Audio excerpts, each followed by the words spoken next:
Welcome to Kepler Conversations. I'm Dr. Scott Postma. Kepler is an online marketplace for classical Christian education. We employ the historic university model and leverage the best available technology so that we can empower families by liberating teachers to make classical liberal arts education available, accessible, and affordable. Today, I'm joined by Kepler teacher George Harrell. George grew up in the foothills of northern Idaho, where he immersed himself in the classics as well as the historical worlds that created them. He graduated with an MA in Trinitarian Theology and Letters from New St. Andrews College and has since developed and taught online high school courses in the humanities, in addition to writing and public lecturing. He's currently the executive director of the George Buchanan Forum. Welcome, George. Glad to have you. Thank you so much. Well, one of the things I love to do is start these conversations by getting to know a little bit about you. So outside of the classroom, who's George Harrell? Outside of the classroom, I am a father, a husband, North Idahoan, a Christian. We could delve into any one of those, but I guess from a broad perspective, that just a 3x5 card that would sum me up, I think. Fantastic. Well, is there anything, North Idaho and being a Christian father, husband in North Idaho, lots of activities. Is there anything you love to do? Are you a hiker, fisherman? What are you into? Oh, yes. All of those things. Anything that gets me outdoors. Backpacking. We have fantastic mountains here. I know you're in North Idaho as well. I don't know if you ever had an opportunity to get into the Sawtooth Mountains. Oh. I've driven through them, but I've never hiked them. So, but yeah, gorgeous. Yeah. Yeah. Anything that can get me out into nature and seeing creation out there. I love doing that. And then in spare time, also just reading and enjoying classics, works of fiction and nonfiction. I think there's something kind of romantic, if I can use that word, about being in North Idaho and classics, like going kind of together. It's just, I know where we live, right in the foothill of the Clearwater Mountains. We have wildlife, and this time of year, of course, is just absolutely beautiful in North Idaho. But reading great literature and being out in nature just seems to be pretty, wonderful thing to do. Yeah, and there's a definite interest that I have in trying to figure out exactly what does it mean to be a person in this particular place. And so trying to root myself within the history and the culture of the people that have made North Idaho what it is something that I've been devoting myself to over the past just couple of years, more recently, trying to have a rooted vision or an embodied experience of the local culture here that a lot of people, I think, don't actually attempt to uncover and place themselves within. That's really interesting. That sounds very Wendell-Berryan, like that. I love that. Can you talk a little bit about, I know that's not the primary reason, but this is really interesting, I think, as it relates to the kind of courses you're teaching. And we'll talk about that in a second, but can you talk a little bit about that in terms of like what does it look like? What is a North Idahoan like? What does that mean to get into the culture embodied that way? Yeah, and we'd mentioned the classics just a second ago, and I think that there can be a sort of a life of the mind that say, okay, I exist as this inheritor of these great ideas, and that's obviously that's so essential. And answering your question here, how do I take that then and embody that in this particular place? That's something that a lot of times I think we're not especially great at. And I think it's particularly difficult for some place like the Pacific Inland Northwest, because I don't have a particular rooted culture here within this area. And that's something. So when you mentioned Wendell-Berry, there's a Southern culture, a Southern heritage that he's participating in a lot of times in his works of fiction, that he's attempting to explore what does it mean to be someone here who's inherited this culture, this identity. Whereas here, we're all immigrants at some level. I know very, very few people here who go back more than 2-3 generations at most. Yeah. I think if you go back much further than that, you're in Scandinavia or Germany or someplace like that, where a lot of people came here. Yeah. So what does it mean then to have a rootedness historically in another location, and then to attempt to transplant that here, where obviously we run into the conundrum of this place wasn't uninhabited. There were people who have been here for thousands of years. They have a culture and they have a history, and so looking at that and asking myself, okay, how do I try to wed these two things together? Yeah. Where I have an identity that's stretching back 1,000 years, lies somewhere else in a different geographical location. How do I attempt to take that then and understand what was it about this particular location that the people who did live here and actually created a culture that was rooted in this particular soil, in this particular earth? How did they understand what it meant to be an inhabitant of this region, and that vision that they had, that rootedness, this sort of participatory union between their identity and their region? How do I then attempt to come in as a newcomer and actually join myself to that?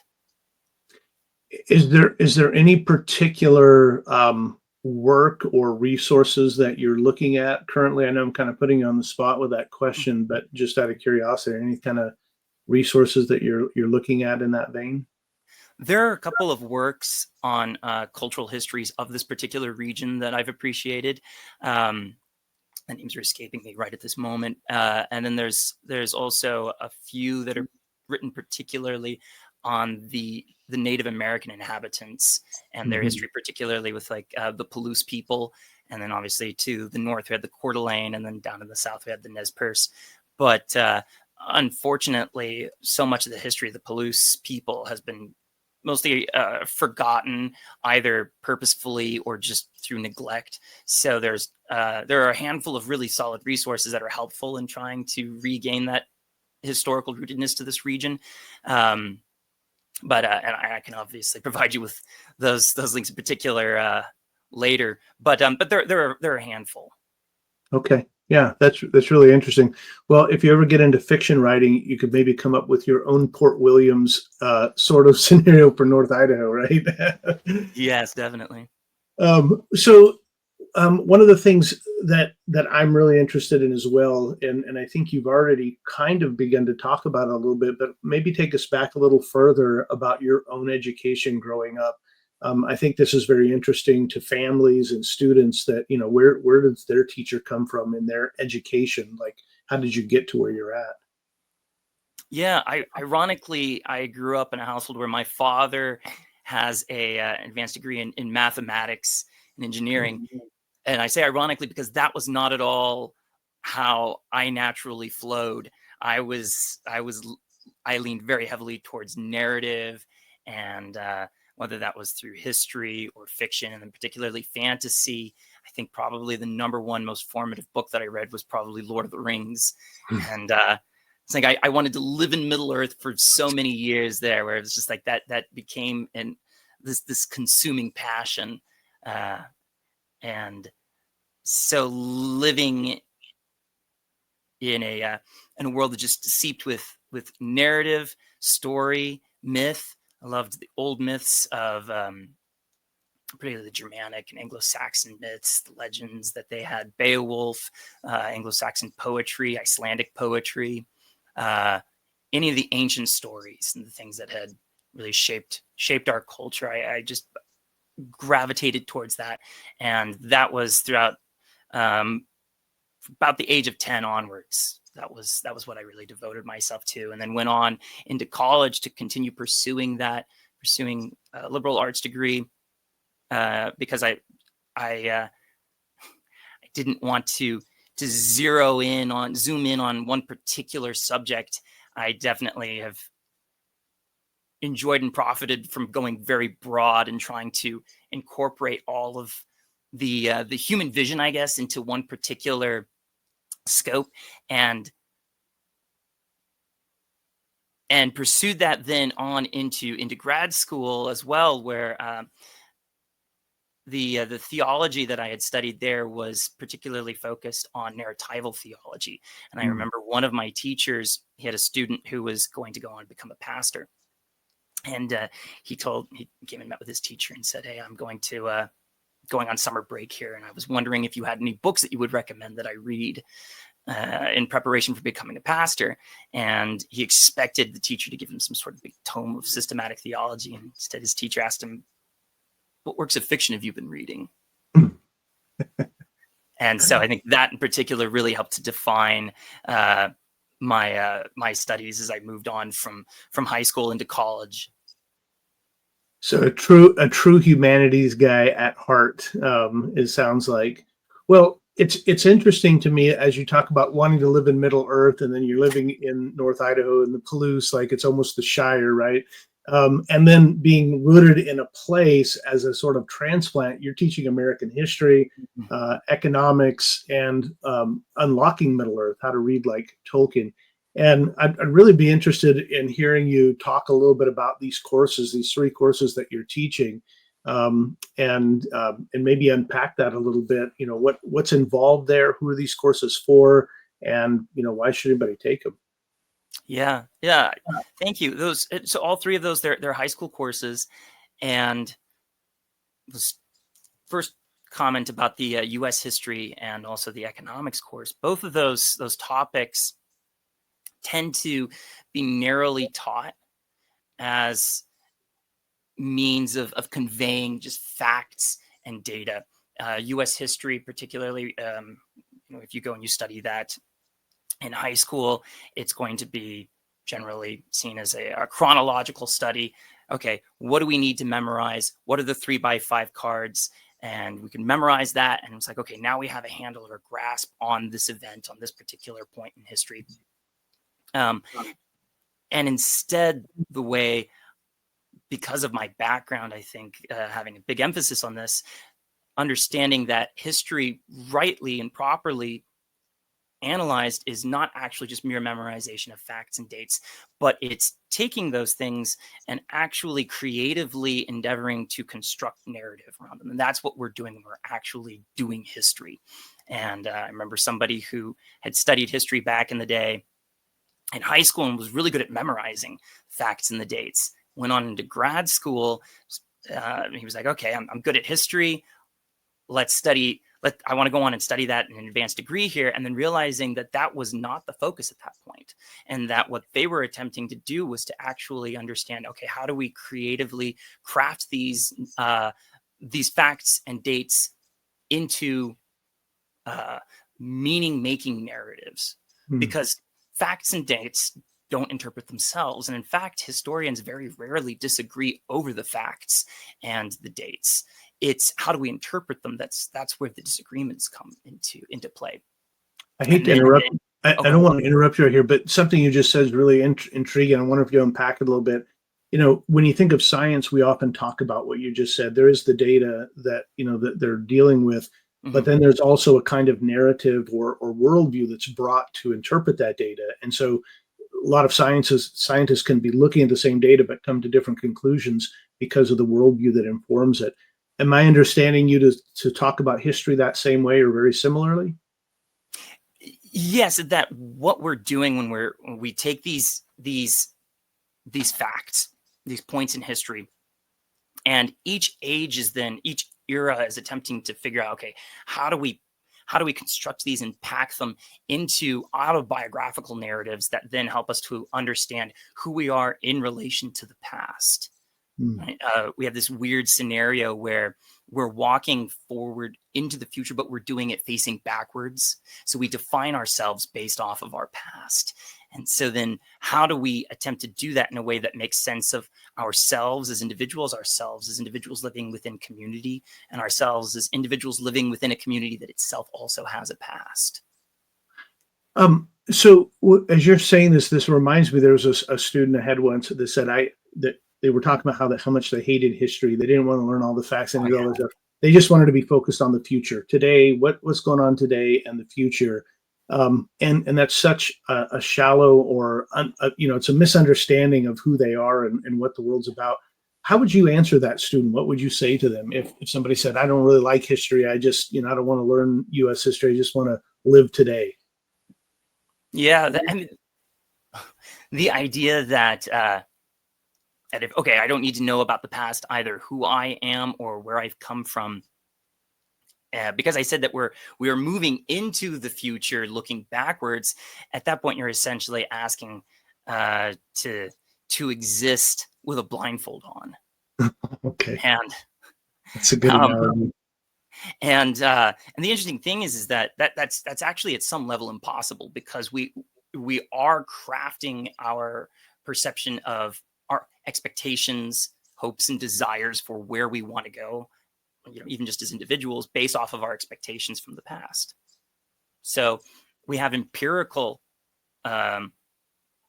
we have empirical data that we've taken and then, like I said earlier, shaped meaning around, and we use that and to decide, okay, well, what hopes, desires, and dreams, expectations do I have for what I want to accomplish moving forward? And that's ultimately inevitable. That's inescapable. So, somebody who says, oh, I don't want to learn about the past, I don't want to know about the past. It's like, well, if you actually could do that, yeah, you would be living with blindfolds on, with a blindfold, but that's also impossible. So, we ought to shape our hopes and desires and dreams around a proper understanding of who we are in relationship to the past. So would you say that's the primary objective of studying history then, is to understand ourselves currently and as we're embodied now and moving into the future? Is that the primary purpose? I don't know that the one thing I would want to shy away from is seeing history as a tool. Okay. A tool for, okay, how do we craft the future? But what I think it does, and what we our first and foremost endeavor ought to be in understanding who we are as human beings through the study of history. Okay. Okay. Yeah, that's really good. So you're teaching American history particularly. Can you unpack that course? In terms of the broader idea of what you're talking about in history. What like American history is pretty long now at this point. But what particular parts of American history are we looking at? Yeah, and so one of the things that I've enjoyed with teaching American history now for going on nearly a decade is saying, okay, history doesn't occur in a vacuum, right? When you have an event, it doesn't emerge from this point without a context itself. Like, history always has a history, so we could always keep pushing that back to the very beginning. And so for the purpose of this course, we have to start somewhere. But seeing events from a long perspective, both a long and a broad perspective, are fundamental in order to understand the context that they occur within. So looking at something like the American War for Independence, when we generally conceive of that, we're thinking, okay, taxation without representation, maybe we push this to 1774. At most, maybe we push that back into the French and Indian War. But as I was mentioning earlier, these people who are existing in the 1770s and engaging in history there, creating their own historical context, they are coming from a past that is rooted in the English Civil Wars. And so as they're moving into their own future, they're doing so, shaping it based off of their understanding of how the past has affected their present. So having an understanding of something like the English Civil Wars and seeing that America did not just violently emerge in 1776 when American colonists started shooting their redcoat overlords, which I have heard people claim. They think, okay, well, everything was hunky-dory, right? We have King George III. What could possibly go wrong? They must have read too much John Locke, and failing to realize that the 150 years prior to the American War for Independence is unbelievably bloody and brutal back in the British Isles. And we're talking about civil wars, we're talking about revolutions, and in fact, to the point where they even execute the king and institute, for a brief period, a pretty totalitarian republic. It ends up devolving into a military dictatorship, essentially. And that the colonists that are coming here, their identity is shaped in that history.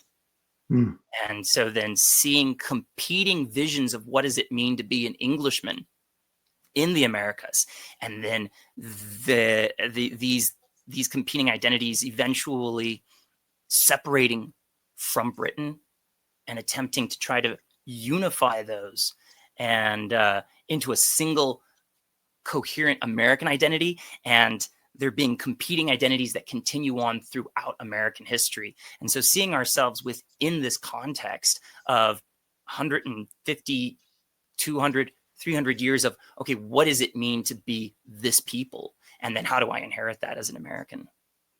That's so fascinating to me, especially based on how you just described history more generically, generally speaking, before you talked about American history, that in a sense, you're saying these guys were very conscientious of their history, right? In forming and framing.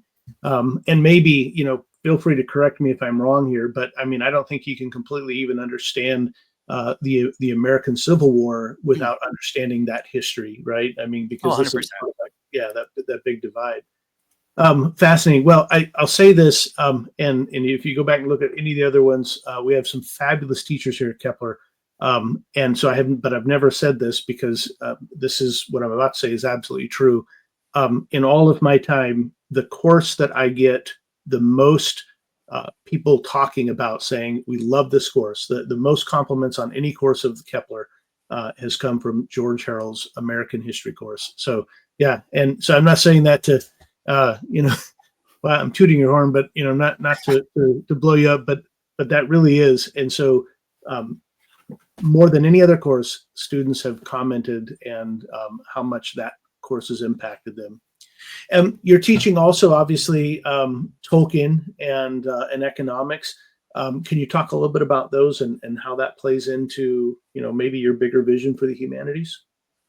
Yes, yeah. So with the economics course, a similar idea of just asking what does it mean to be human, where again, the way that economics is traditionally taught is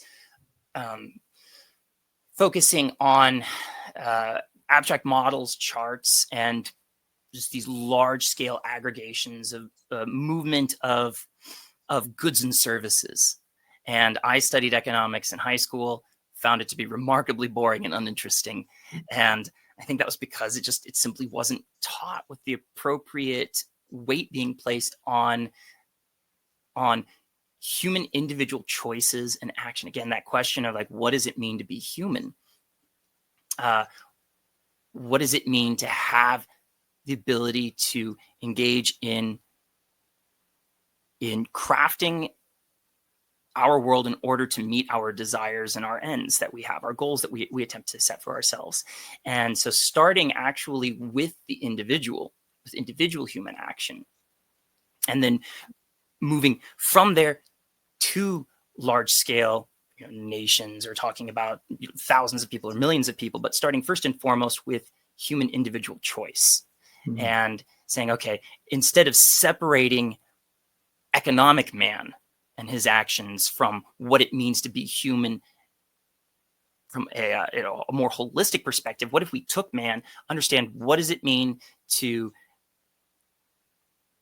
engage in choice and attempt to craft the world around us, whether we're talking about Mother Teresa or Adolf Hitler, and say, okay, there's something that unites both of these people.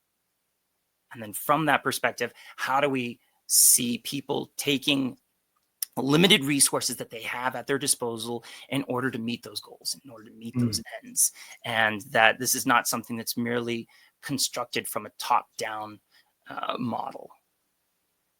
That's fascinating, because when you think about economics as you described it, just numbers, data, supply and demand, all the things that we think of just basic economics, that human element, and then sometimes is almost, it's not unpredictable. I think there's a lot of human nature that's fairly predictable, but in some ways, I think it was Socrates that talked about, you can reason out, but then we always find that human beings never do the things that they know are reasonable to do. And so somehow that human factor is huge, plays a huge part in how we understand economics. That's really good. Yeah, and yet that's the one that normally gets missed. There's always usually a divide between the macro and the micro. Okay. Is this a narrative course also in that sense?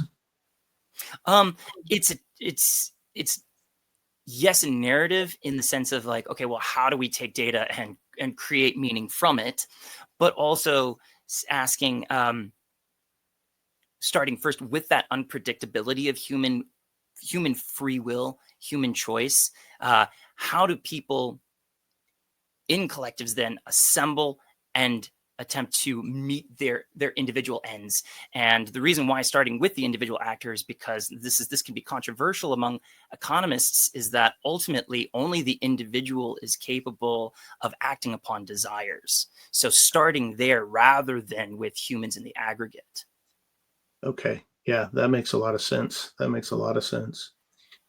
Well, as we're narrowing down our time here, man, I feel like this just went by way too fast. Can you take just a minute and talk about Middle Earth for a minute? I mean, this is, it seems probably to a lot of students this is the fun class, but I think you're going to unpack some things that will help us see that it has a lot more meaning probably than just fun literature. Yes, yeah. And I wouldn't want to detract at all from that point that Lord of the Rings is fun literature. And so actually want to emphasize that that's how you first and foremost come to read a work of fiction, is with that with a naive reading or high credulity, where you're like, okay, this is a holistic text that's attempting to tell a story. So appreciate and love it for that. But once we've established that, once we've enjoyed it, once we've loved it for what it is, popping the hood and looking underneath it and seeing, okay, what exactly is going on here, and why does it resonate so strongly? I think is a really valuable exercise in understanding how, again, going back to that narratival meaning making, how do we make sense of the world around us? And the Lord of the Rings is a unique work of art. It's obviously on the fantasy shelf next to something like George R. R. Martin's or Brandon Sanderson, but it's fundamentally at its heart something very, very different. And so what I want to do here is see Tolkien's project with Lord of the Rings not just as the invention of a story or the crafting of a mythology, but also the creation of a text itself that bears the weight of its own invented history. So the text itself is actually a product of the world that it's written into. And this is emerging then from his academic career and from his works on Beowulf, understanding, okay, how are texts created? How are they crafted? And so he's doing the exact same thing with his creation of Lord of the Rings, where it is itself a recovered artifact. So it has multiple authors, it has layered voices, it has scribal glosses and editorial redactions even that are functioning in it. And so it's passing through multiple hands in order to create a single text, a single narrative that has a complexity, a textual patina to it that that I think when we're reading it and people appreciate it as this wonderful, fantastic story, we're picking up that, okay, wait, there's a depth here. There's a weight that's more than just simply somebody creating a fantastical world in some other location. That it feels preserved, not just invented. And so understanding how is the Lord of the Rings an outgrowth of his academic pursuits in the humanities? How is it a work of the humanities? And it's such a human book, in all the ways you just described. And I'm delighted by that phrase that now I just a literary patina, I think is the Textual patina, yeah. I stole yeah. that from philologist Michael Drought. Okay, yeah. I was to say I love that. Well, George, thank you so much. I would wonder if you'd just leave us maybe with a quick nugget or something that, you've given us so much here today, and I would love to just keep on talking. But we're coming down to the end of our time. So I'm wondering, could you leave us with just a nugget, something to whet the appetite? Yeah. Yeah, I had mentioned that whenever we're trying to understand these narratives, these points in history, I guess two things that just come to mind that I'm thinking of, like, are a good guide to this is always study long and study broad. So if you're Okay. taking a point in history, take the long view of history around it. I could mention like you had mentioned the American Civil War having its roots in the American Revolution, or I'd mentioned the American Revolution having its roots in the English Civil War. These things, like I had mentioned earlier, don't exist within a vacuum, and also study broad. So these things exist within a larger context beyond the one, beyond their own geographical boundaries and borders. And so something like American history, not only does it have a past that extends before it, but it also has a context that extends outside of its borders. So I guess I would say, yeah, read long and read broad on anything. I love that. George, thank you so much for taking time today. I really appreciate it and enjoyed this conversation. Thank you so much. Folks, you'll find all of the links to George's courses in the show notes today.